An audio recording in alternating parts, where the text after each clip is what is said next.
Hello, everyone. This is Ron Broom and my son, Joshua Broom. Say hello, Josh. Greetings.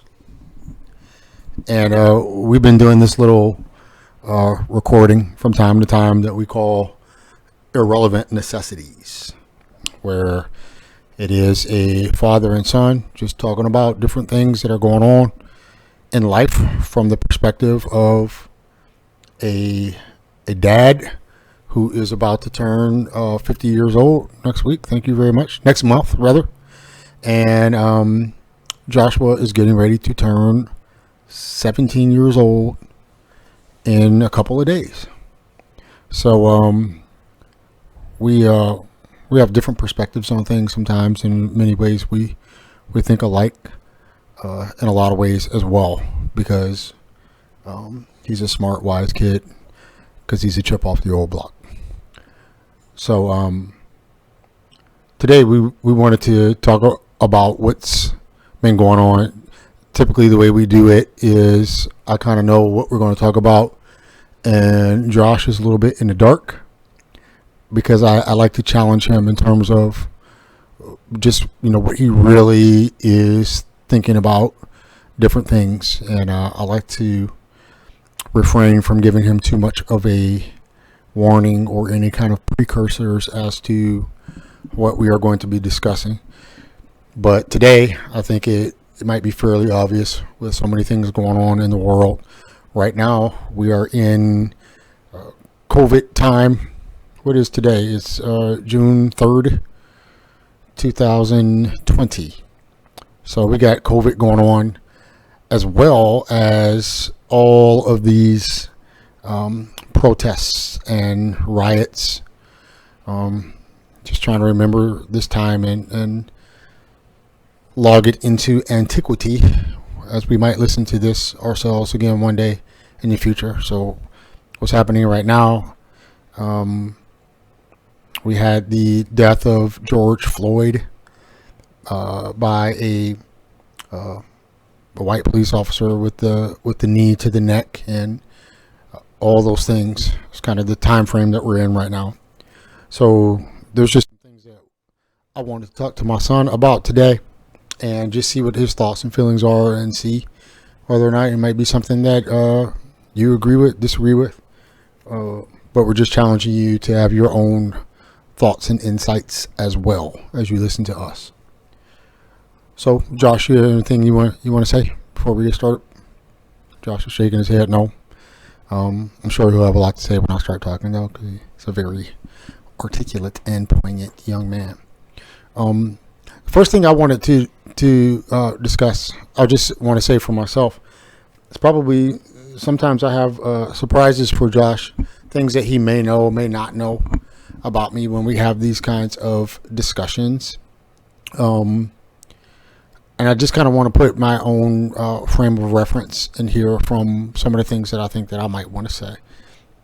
First of all, being an almost 1 month away from being 50-year-old black male in the United States, I have seen my own fair share of racism and have experienced it, probably more than some, and probably not nearly as much as many others. I have been called. We have to make a decision right now whether or not on our podcast are we going to say the N word, or can we just go ahead and say it? I think I'm going to go ahead and say I've been called nigger.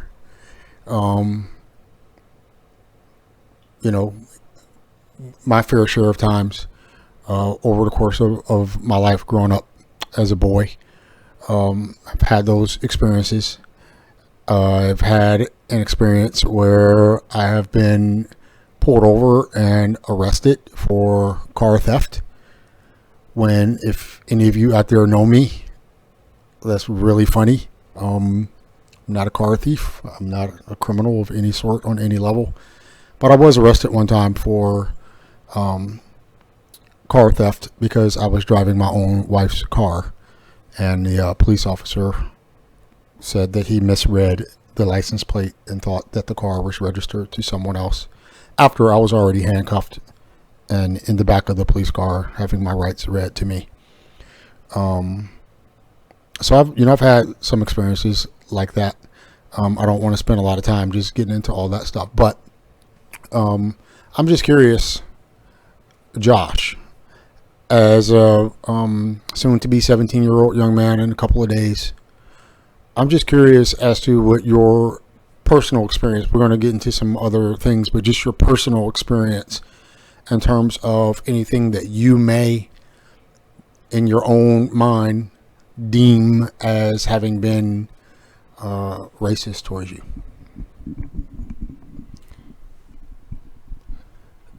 That is a good question. I don't really have any instances where I can point to and say that this was racist in and of itself. Like one specific moment. There have been places where I have been where it's been pretty apparent that, people just dislike me because of who I was. Being homeschooled, and joining certain groups and being ostracized to a certain degree, even by black people to a certain degree. And, not people not wanting to associate with me because of my color, people not wanting me to be a part of their group because of my color. At the age, I didn't always necessarily think about it in that manner, and I didn't realize necessarily what was happening until a while later. But now that looking back on some of the events and groups I've been in, I definitely think that that was the case many of those times. So how would you speak to, I guess, just a general synopsis from your point of view as a 17-year-old young man? You have not had many of the experiences of, some of the 17-year-old young black men, growing up in inner city Chicago or inner city New York, or, some major city where maybe there's a totally different set of experiences that they might have. But just from your own view, as whatever you consider yourself to be an insider of, and things that you may consider yourself to be an outsider, on the outside looking in. But what would you say is your overall synopsis of what you see going on in the United States and maybe even in the world concerning race? What are just some of the things that come to your mind? When I think about the concept of race doesn't actually matter, like on a fundamental level, because it doesn't really influence, how smart you are, what you do, just on a human level, how you're able to do the basic functions of a human. It doesn't actually affect any of those things. And for most of history, you had a lot of conflicts between races, not races, but ethnic groups. It was about, in Europe, you had, conflicts between the Normans and the Saxons, or in Africa, you had conflicts between the different tribes there and the different tribes in North America, or, China was racked by wars all between Chinese people. And now today we would say, oh, their race is Chinese, or oh, their race is white, oh, their race is, black. But for most of history, that wasn't even the issue.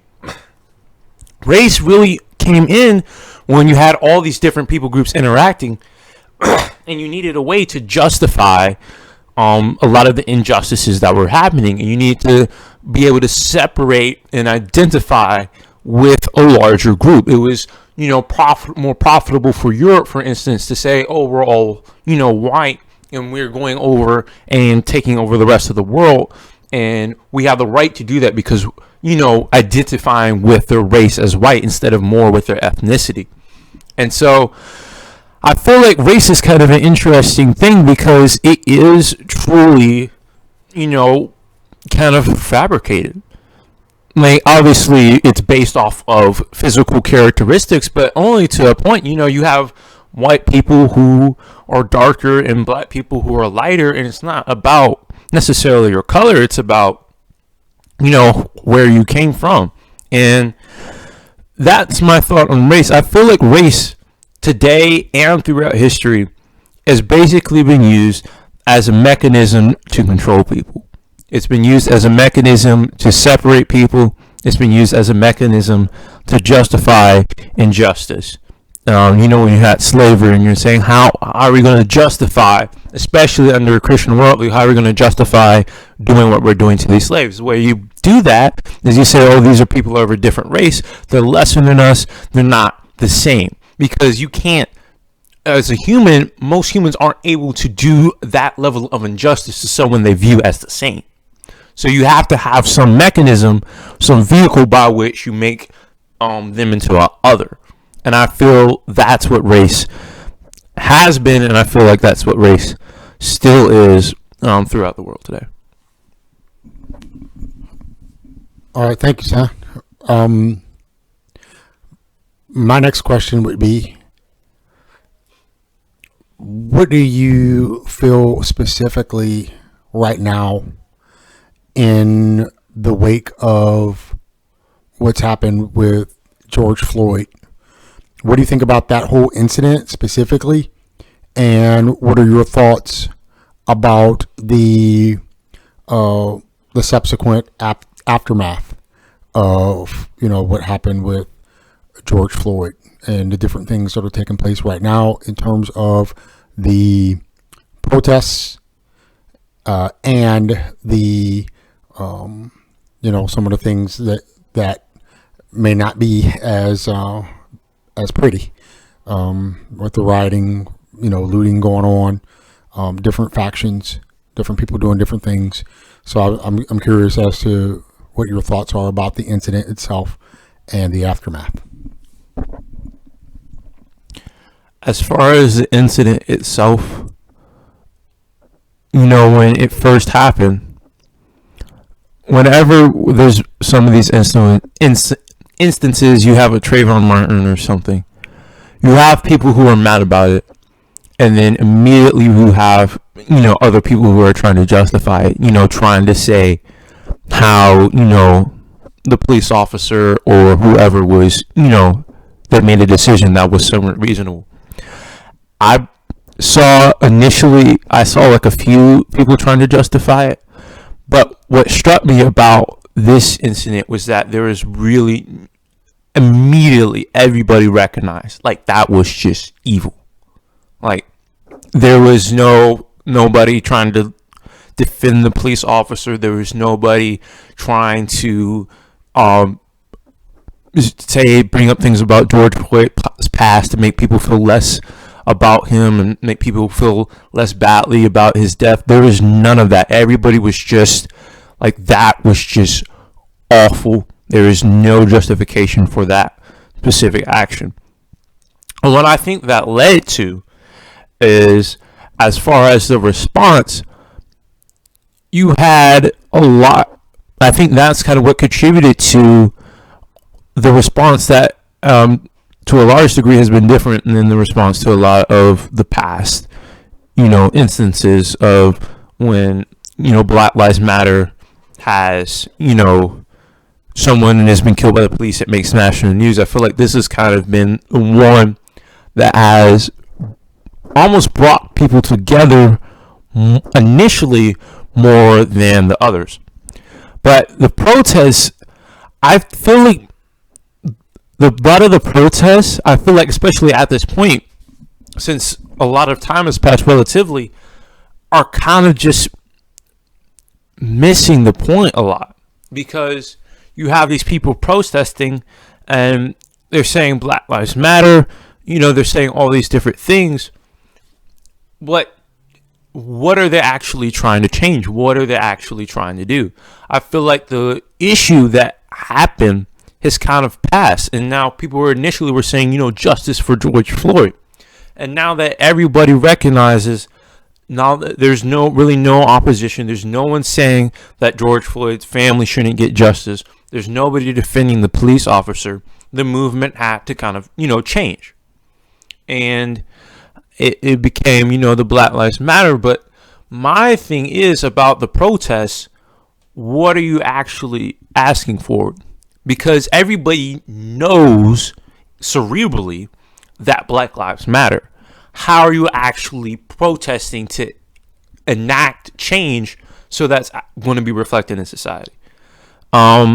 As far as the rioting and the stuff that's happening, I think it's disgusting.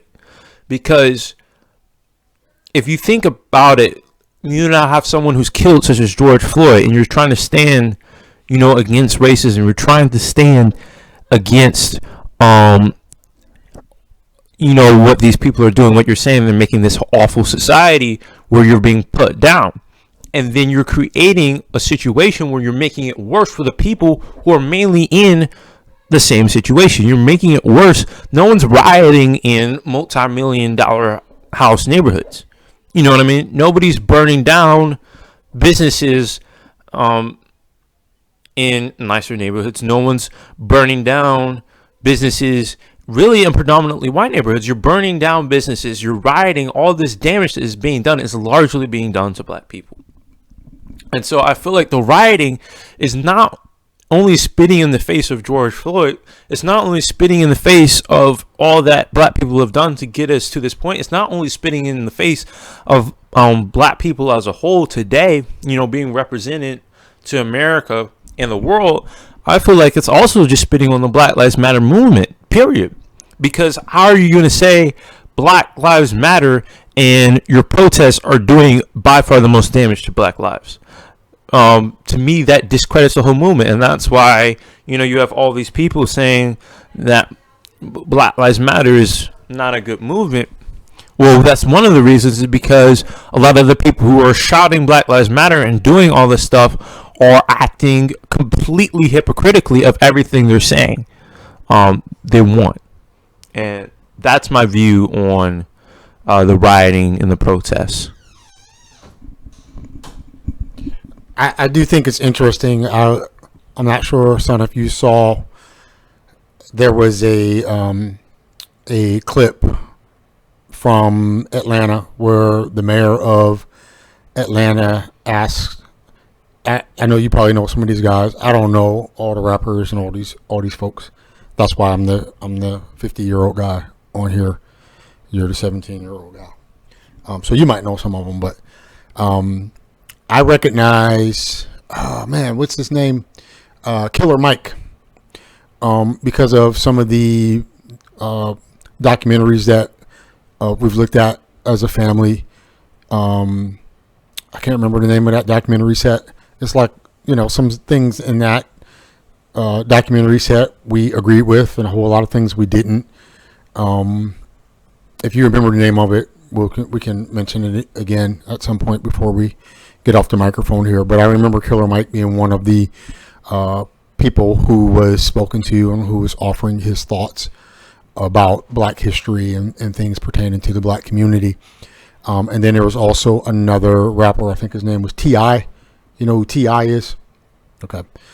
And I thought it was interesting, the two different views that they were offering, even though they both had, the same sentiment. They're both, celebrity black men from the Atlanta area. And the rapper T.I., I think he's a rapper. I don't want to assume, but I think he's a rapper. He essentially made a comment, essentially saying, America, you're reaping what you've sown. Things are kind of coming back on you. And he was, speaking about the riots and the looting and all these things that were happening that weren't good. And he wasn't necessarily justifying those things necessarily, but he was kind of saying, this is what you get.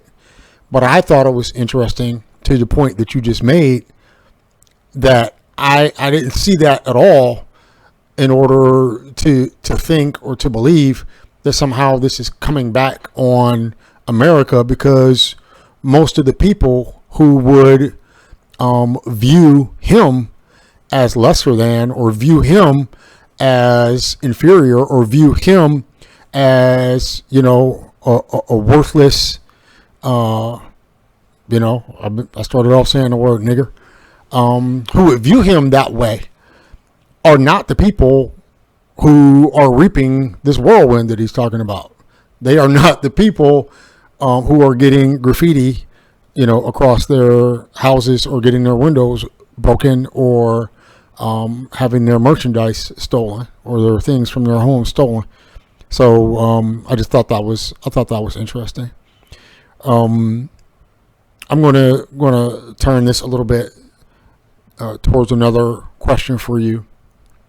One of the questions that really comes across my mind whenever things like this happen, I think I'm kind of wired up, maybe differently than many. And before I say that, though, I want to back up, because I didn't want to go too far past another thing that I kind of wanted to get your take on, because I think if I continue, I won't be able to. It'll be too far along to back up and kind of ask you about this. How would you articulate the idea of Dr. King talking about, judging people on the content of their own character versus, the association with a people group? What's your thought on that? How would you elaborate upon that?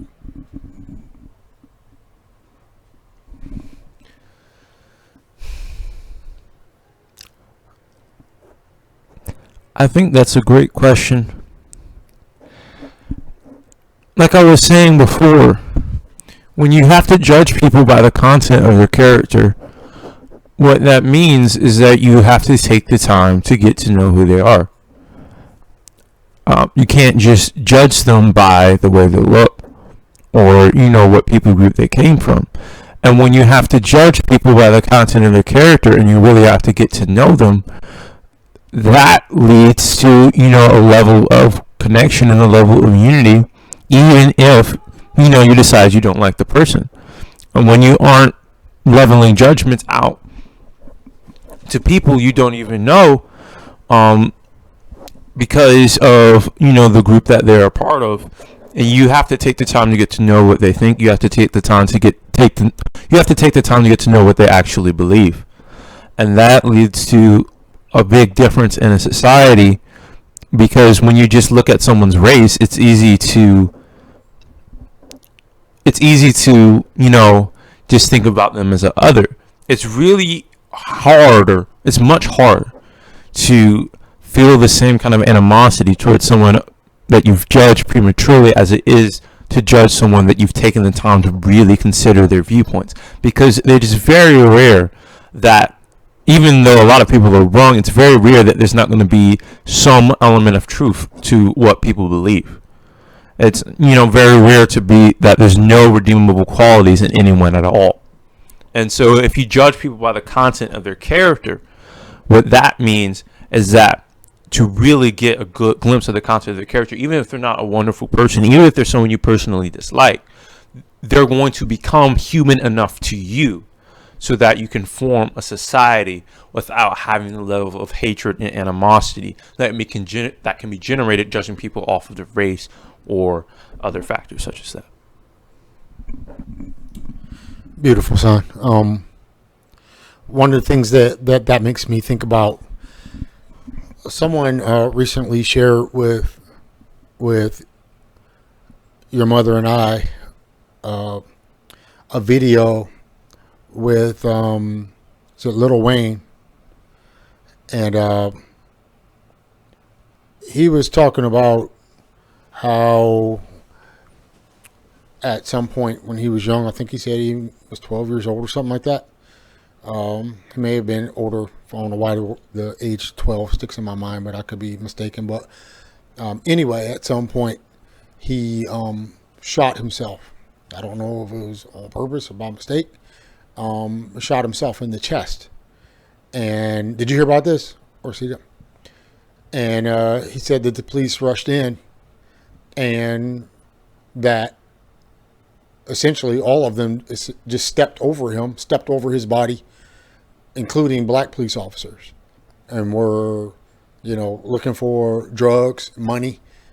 He seemed to indicate that some of them planned on actually taking those drugs and the money for themselves. But it was a white police officer that said, "Don't you all see this boy? And we need to help him now." And they said, well, we called the ambulance already. And he was like, "No, he's going to die. We need to do something for him now."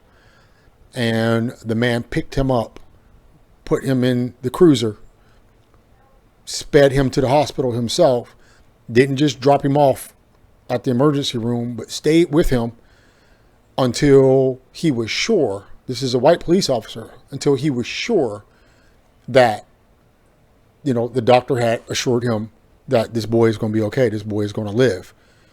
And Little Wayne said that he, kind of looked up at him and said, "You all right now?" He said, "I'm Uncle Bob," is what this, white police officer told him.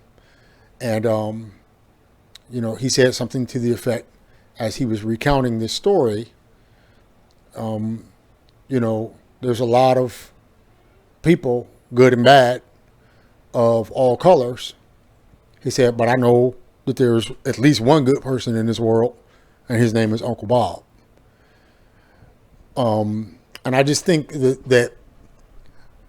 that's a perspective that we need to keep, because I've seen enough to know that racism is real. Even just recounting the story that I shared, at the beginning when we first started talking tonight, where I know that when I got pulled over and the officer asked me for my license and the registration, which, if he just looked at the registration, even if he misread the license plate, the registration would still say Tiffany Broom, right? And my name is Ronald Broom. So it doesn't take a Sherlock Holmes to put that together that I'm probably her husband. But, he said that I was still in the car, and I was so thankful because initially I was fearful. Well, let me back up, and there's a part that I forgot. When he asked me for the license and registration, I assumed that, he was going to bring that back. And when he asked me to step out of the car, I honestly, from the bottom of my heart, I believed that he was asking me to come around to the back of the car. He asked me to step out of the car. He asked me to come around to the back of the car.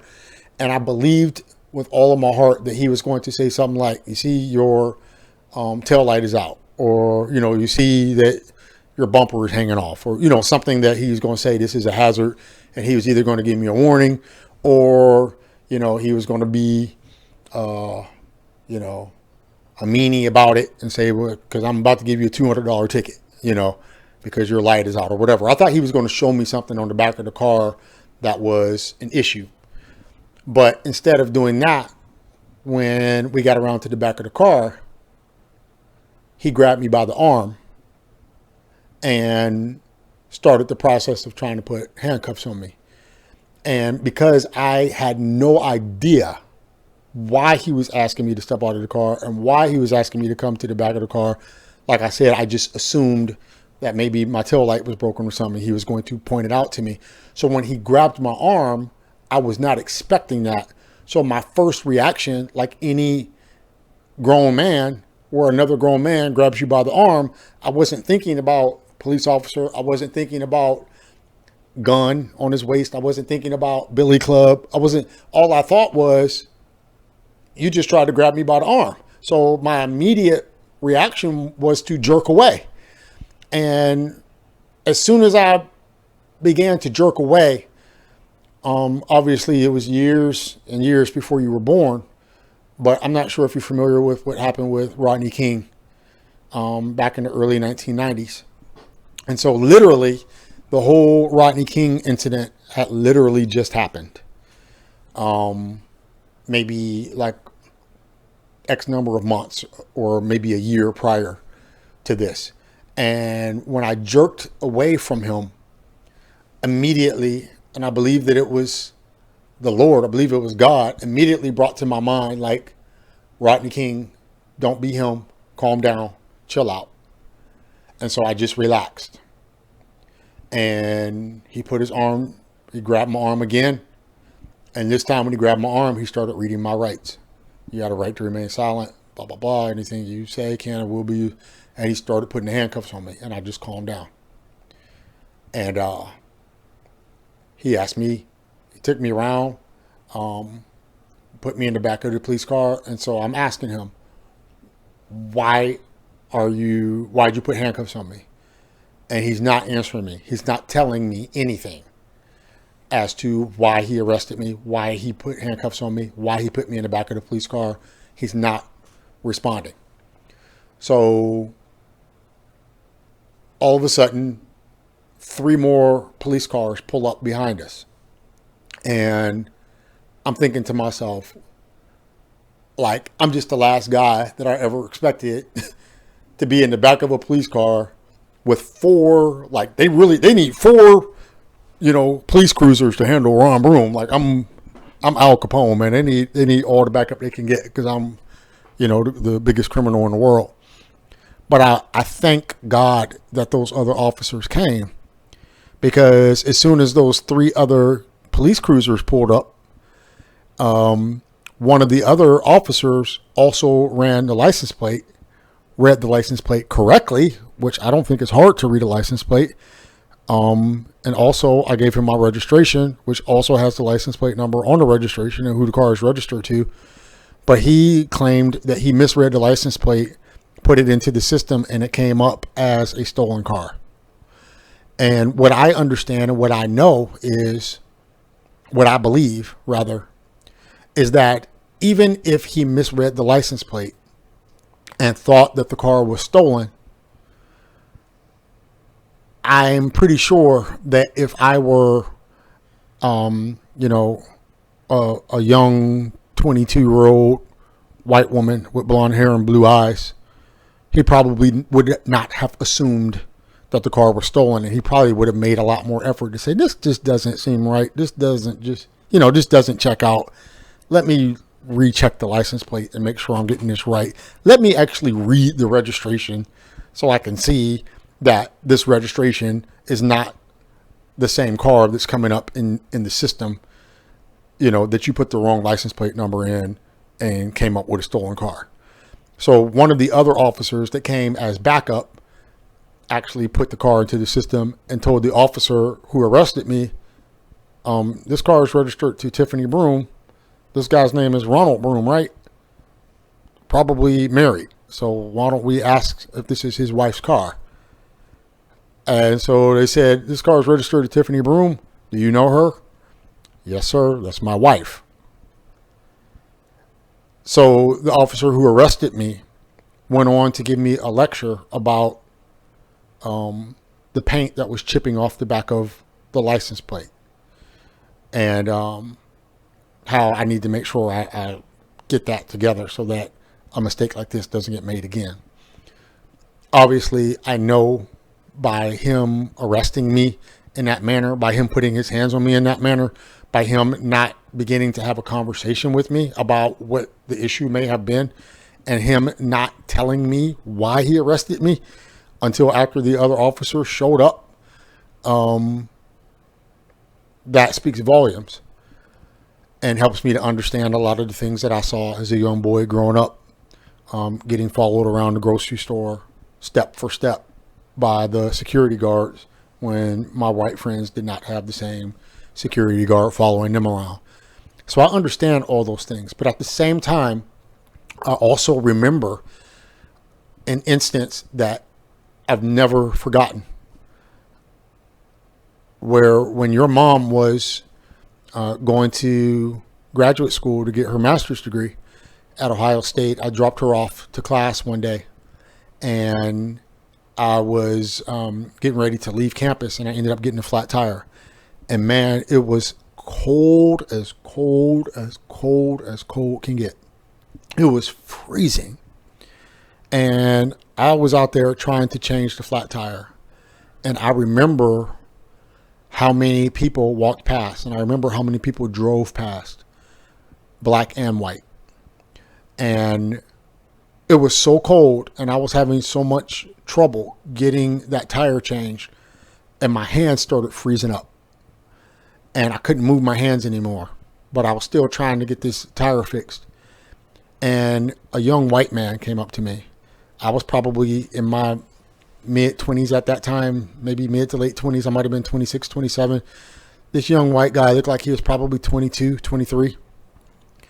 And he came up to me while I was trying to get the tire fixed. I'm down on my knees. And he didn't say to me, hey, man, let me help you fix your tire. You know, you hold this and I'll hold this for you and we'll get this done. He didn't say that. He said to me, he said, man, your hands are frozen up. You need to get in your car and turn on the heater and get your hands on the heater, and I will fix your tire. I'll take care of your tire. Not I will help you get your tire fixed. He said, I will get your tire changed. You go inside your car and sit down and rest and get your hands warmed up. And he fixed my tire. And I've never forgotten that, because to me, that's what it means to consider someone on the level of the content of their character and not the color of their skin. And so I'll never forget that story. And so I just wanted to share that. I'll probably share it with you before, probably multiple times, but not the people who are listening. So it was fresh to you all, right? Here's a big question that I want to ask you, man. And then we might end it with this, because I think it's a pretty deep question. And you don't know that I'm going to ask this. It's actually a question that when I shared a message at church on Sunday coming up, I'm going to ask this. So I'm giving you a preview of a question that I'm going to ask everyone at church on Sunday. And here's my question to you. As black people, why do you think it is? Or first of all, I'll ask you, do you think that this statement is true? And if you think it's true, then why do you think it is? Here's the statement or the idea. Do we as black people care more about who does what to us than we care about us? Does that question make any sense to you? It does. Do you agree with it? And if you do, why? If you disagree, why? What I'm about to say may not be that popular, but I think it can be true to a point. Obviously, it depends on person to person, situation to situation. But I think it can be true. And, I think there are several reasons for it. I think the first reason is that's what the media likes to talk about. You have, when things blow up on social media, when everybody is talking about something, where everyone gets riled up about something, even though, individual people are the ones talking about it, it still is largely dependent upon what the media is talking about, what they're hyping up. And to a large extent, they hype up stories like when a police officer does something to a black man, even if it is racist, even if it's very racist, even if it's a vile, evil action like what was done to George Floyd, that's still what's going to get, talked about. That still is what's going to blow up in the news. I think the second reason is the history that black people have had. Like, when you have, it's kind of like a cultural PTSD almost. Like, when something happens, it's like, that's, every black person can relate to that. I've seen racism. All of these things have happened to me throughout all of our history, what has been done to us. And so when we see something, especially what I think people miss about why black people get so upset when a police officer does something as opposed to someone else, is because the police officers are, they're with the government, they're with the authority. And when black people, because of our history, they see the authority being racist and oppressing us, that really is like no, that is no. As opposed to, you just someone who's racist. Like, obviously all black people have had someone being racist to them at some point, but when a police officer does something like that, or a government official, it's like that's really, really bad and scary for black people because of our history and because of what the vast majority of black people experience in their own lives. But I think the third reason, and the most unpopular reason why that is true, is because I think that deflects somewhat from a lot of the black community's problems that are literally the black community's problems.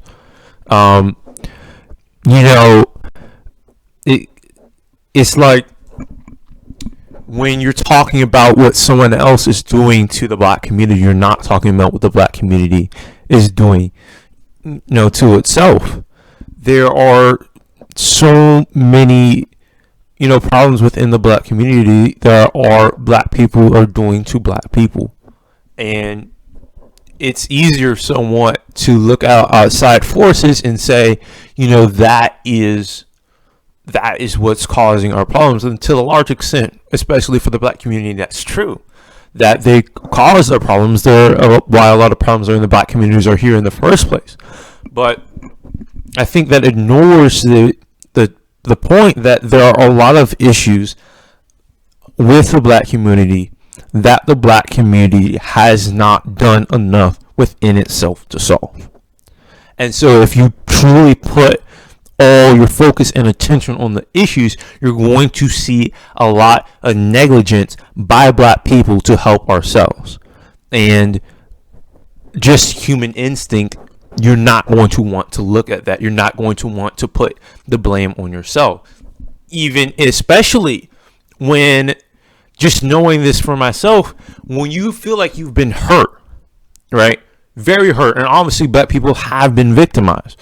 When you feel like you've been victimized and then someone tries to tell you that your problems are your fault, that's like, you know what I mean? That's, an insult. Even if it's true. But like I'm saying, if you have people without fathers, who grow up without a father, for example, are much more likely to fall into a life of crime. They're much more likely to not succeed in all areas of life, right? And when you say, I didn't do that, you can say, I didn't have a father, that's a lot of pain, but the choices that you made are ultimately still yours. And even though you have been victimized to a point, that doesn't necessarily mean that your circumstances are not still largely your fault. And I feel like when the black community, to a large extent, doesn't really want to look at itself sometimes, it can be easier to, stand together and say these people are hurting us than to stand together and say we need to fix ourselves. And I feel like the black community should focus more, not say racism doesn't matter or say that we shouldn't try to end racism, but to say that ultimately we can't control what is outside of our community. We can control what we can control. We can become the best we can be. And if people want to be racist against us, people have been racist against us for centuries. Like, that's just the way, at a certain point, that's just the way it's going to be. We need to focus on being who we can be, the best we can be as, the black community. And that's my take on the issue. Son, I really appreciate that. I was thinking about this question because I was on the bike yesterday, trying to get some exercise, riding the bike down Rogers Road, and this analogy popped into my head, or this scenario popped into my mind. I was thinking about, you know, your if you guys were ever in a situation where you know got caught in the wrong place at the wrong time. Say for instance, I took you guys on a business trip to Chicago. You remember I took you guys to Chicago many years ago when you guys were young. Say I had I was on business and I had to go back up there, and I'm like, let's go see Chicago again. And now that you guys are older, you know, you're about to turn 17. Your sister will be 19 pretty soon. Your little sister is 15, and we go to Chicago, and you three say, hey, we want to just go look around, and you know we're old enough now. And I say, fine, you guys go. And somehow, some way, which is possible in this day and age, you guys are just somewhere minding your own business. The most wonderful young people in the world. Beautiful. Obviously, I mean, you just have been speaking. One of the most articulate, scholarly, excellent young men that I know, and not just because you're my son, but just because you are. And my daughters, you know how awesome and beautiful and wonderful your sisters are. So say you guys are going somewhere and some drug dealer has a issue with some other drug dealer being on their turf, and they put a hit out and they want to, you know, kill this dude. And you guys are in the vicinity, and they see that you're in the vicinity, but they have total disregard for your life because they want to make sure that this other guy ends up dead by the time they get done shooting, right? So you guys are collateral damage, and the three of you are dead just because you were walking around, maybe visiting Chicago somewhere. The very man that took your life, let's stretch the analogy out further, and let's say that he did all this shooting, right? Killed who he was trying to kill, and also killed you and your sisters, okay? But he got away with it. He took off. People say, you know, he was a black man, and he got away, and we don't know exactly who he is, okay? But he murdered you, your sisters, and this other man. But we don't know it was him. A week later, because he's a drug dealer, he gets busted with a kilo of cocaine in the back of his car or some crack or whatever, and ends up getting into a tussle with the police. He's unarmed at this point in time, right? He doesn't have a weapon. He resists the police maybe just slightly, not a lot. But the police go overboard on him, okay? Some white cops. And they do some things to him that in a vacuum, nobody knows about him being your murderer, okay? But in this vacuum right now, the cops go overboard, and somebody, you know, does what they did to George Floyd. Somebody puts their knee on his neck, and he's saying, I can't breathe. Or like Eric Garner say, I can't breathe. And they end up killing this man, okay? So everybody knows that he has a record. He may not, nobody knows that he killed you, that he was your killer. We just know that, man, my children were murdered. Nobody knows it was him. But if he died at the hands of the police, I feel very sure that people would feel sad about you and your sisters being dead. People would call us up. People would say, I'm so sorry. People would send us food, and people would bake us big macaroni and cheese, and people would mourn with us and cry with us. But I don't think that LeBron James would put on a t-shirt that had any support in terms of your needless death. I don't think that LeBron James and Carmelo Anthony and Chris Paul and Dwayne Wade would wear all black and go onto the ESPYs and say anything about the reasons why you and your sisters were killed. But the very man who actually killed you, there would be outrage over his death.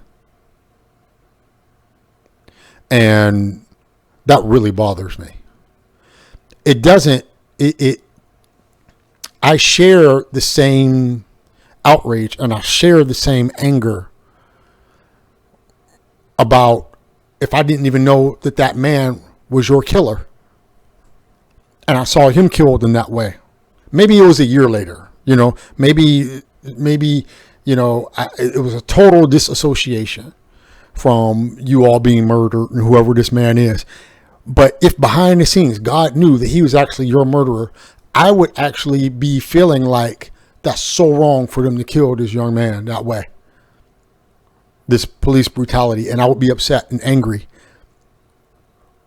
But the collective anger over his death, I believe, would be greater than the collective anger over your death. And I think that's wrong. And I think we really need to, as a community, I think that you said it so well and so poignantly that I just really wish, man, son, I wish that with the same energy, I don't want to see an energy decrease. I'm not looking for less energy from people who have voices. I'm not looking for less energy from from the LeBron Jameses of this world and from the other people who have large platforms and voices and celebrities. I'm not looking for less energy in terms of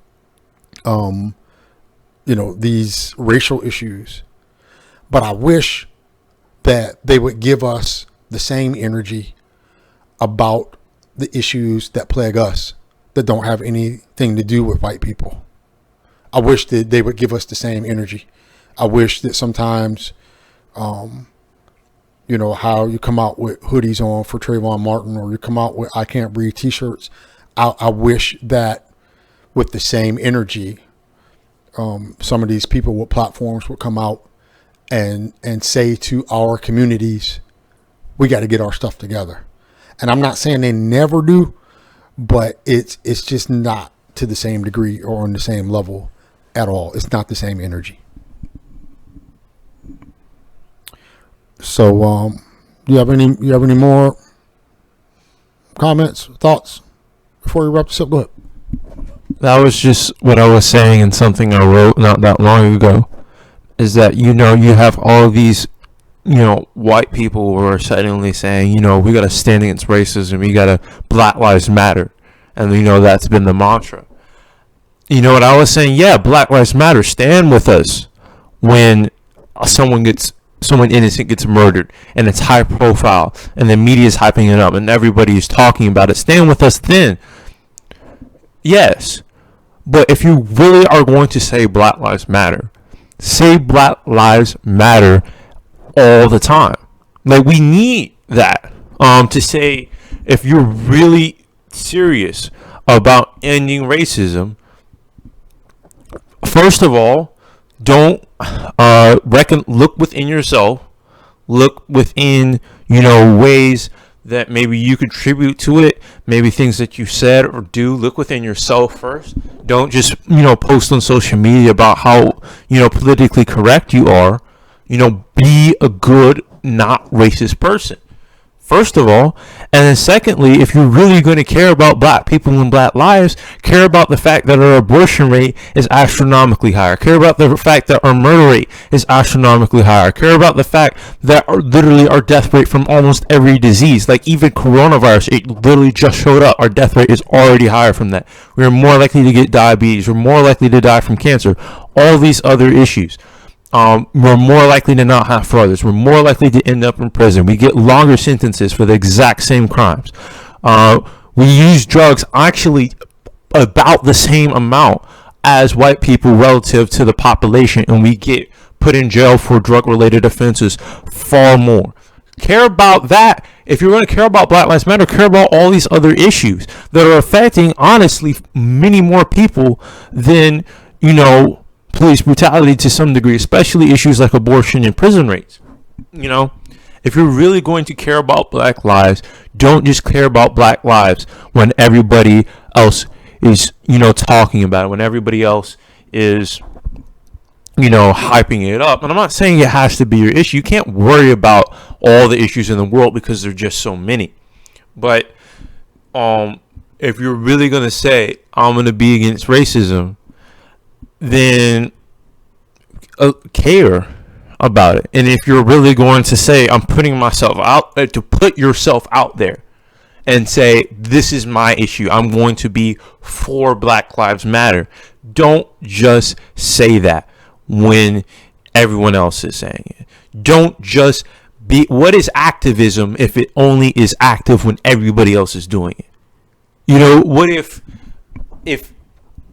if any civil rights leader, if Gandhi, if MLK, if anybody had any movement that truly made a difference, only kept moving when the media was behind it, when the majority of the population was behind it, when everything was looking great and everyone was agreeing with them, and there was an outrage against their oppressors, and everyone was for them,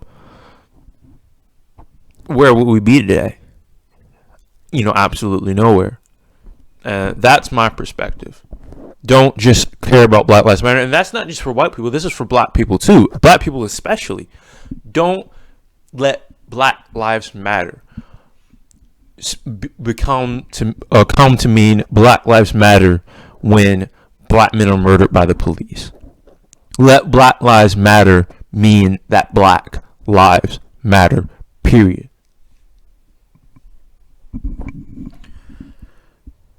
You heard the wisdom. You heard the wisdom. So I think we're going to wrap this up for today. I hope that anybody who listens to this, just that you continue to meditate on these thoughts for yourselves. I hope, hopefully, prayerfully, maybe that between myself and my son, maybe we said something that might make you think about something maybe that you hadn't thought about before, or just to think more about some things that you already have been thinking about. But I would say my final words would be, to those outside of our Black community, I just have a couple of things to say. First of all, I'm not interested in, and I don't think it's a good thing for you if you happen to be one of our white friends listening. And we have a lot of people in our lives who are white that we love deeply. We have a lot of friends and people that we genuinely, from the bottom of our heart, refer to as our brothers and our sisters, that we have very deep and beautiful relationships with. And I would say, if you happen to listen to this, that I am not a proponent of the idea of what's being called nowadays white guilt. I don't think that's a good thing. I think, my dad was not necessarily the greatest individual in the world. And he may have done things like, that I have no idea that, he may have done something to somebody that I don't know. But I was born in 1970.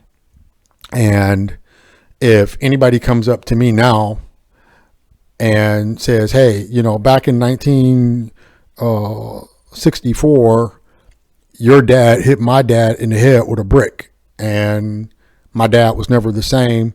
And so since my dad couldn't work, or my dad couldn't do this, or my dad couldn't do that, that affected my life immensely. And so I ended up not being able to have what I should have had or done what I should have done because your dad hit my dad in the head with a brick. My father died in 2006. And if my dad hit your dad in the head with a brick in 1964, 6 years before I was born, I would say to you, I am so very, very, very sorry that my dad did that to your dad. But I can't take responsibility for that. I can't say I'm going to figure out a way to pay you restitution for something that my dad did 6 years before I was born. I'm here myself trying to live paycheck to paycheck and take care of my wife and my children, and I don't have $100,000 to pay you, because you're trying to sue me for something that my dad did before I was born. I can't take responsibility for his actions. Some of you folks who are not doing things that typify racism, but maybe your forefathers did, maybe your grandfather or grandmother did, maybe your mother or father did. If you're not, I don't hold you responsible, and I pray that you wouldn't walk around feeling guilty because of the color of your skin. We have not appreciated being marginalized for the color of our skin, and I pray that you would never walk around feeling marginalized by the color of your skin. So that's one thing I want to say. And I guess my final word to my black brothers and sisters who might be listening to this, I would say to all of you what I said before. It's my prayer that we would not lose our energy, particularly this particular situation with George Floyd. I think it's such a great and powerful opportunity just because of the way it went down, because of the way it was caught on videotape, because of the way there were so many people physically around the incident who are also on camera, black and white people, saying, this is messed up. Please stop. This man is unconscious. This man, and because of the way that it happened, I'm sorry that that George Floyd lost his life. At the same time, it creates a very strong opportunity, like Josh said, where it's just got a different dynamic to it than some of the things that have happened in the past. And so I think we really have a good opportunity to really gain some ground off of this particular incident than what we have off of some of the incidents that happened in the past. So I think that we should be thankful for that. But at the same time, I would challenge anybody who's black, who's listening to this, to think about with the same energy of the issues that we have. I didn't know what Josh was going to say. I honestly didn't. I didn't know what his response was going to be, but I really thought that it was powerful, and it was some things that I hadn't thought about myself. How I think we kind of have a thing with, because from times past, you've been an authority over us. You've been our masters, and it's a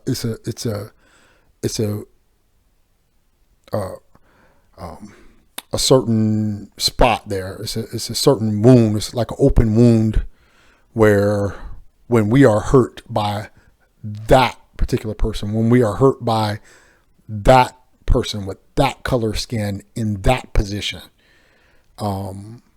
it's kind of an open wound, but we cannot let that detract from the issues that we are dealing with every day.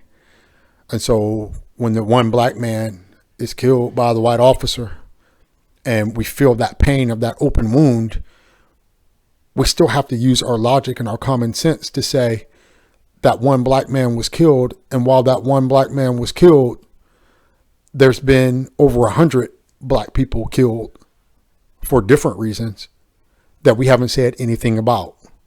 And because of that open wound, we're more concerned about that one black life lost instead of the 100 that were lost over the same time period that we don't even think about, that we don't even talk about, that we don't even address. And I challenge you to be able to walk and chew gum at the same time. Let's stand up for the things that we've been standing up over these past few days. And also let's stand up for the other things that we haven't been standing up for and dealing with. So that's my my final word on all this. So we're gonna let you go.